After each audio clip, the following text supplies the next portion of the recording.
Little storyteller.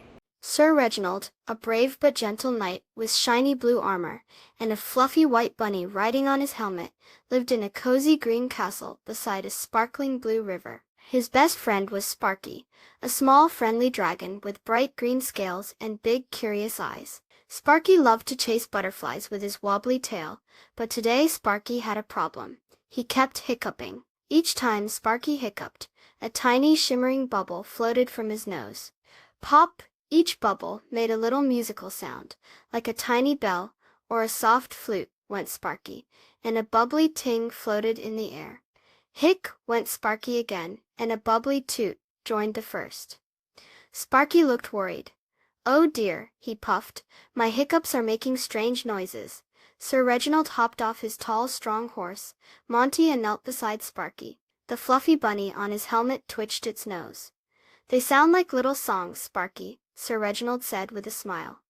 "Listen," Sparky hiccuped again. Plink! Sir Reginald clapped his hands. That one sounded like a raindrop. Suddenly Sir Reginald had a wonderful idea. "Sparky," he said excitedly, "what if we made these hiccup sounds into a real song? A bubble symphony?" Sparky's big eyes lit up. "A symphony?" he asked, tilting his head. "Like the happy music the birds sing in the forest?" Sir Reginald nodded.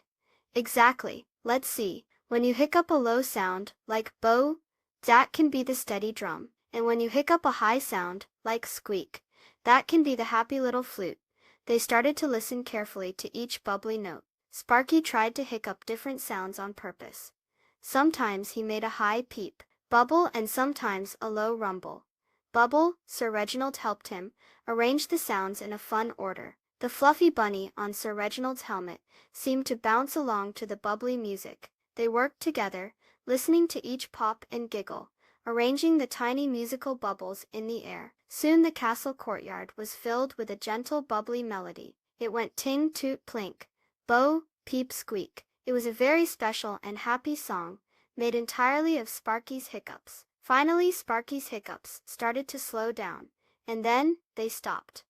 The last little twinkle, bubble faded away. Sparky felt much better, and he had made a beautiful song with his friend. Sir Reginald patted Sparky's green snout. "That was wonderful, Sparky. We made a symphony together." Sparky smiled, his big eyes sparkling.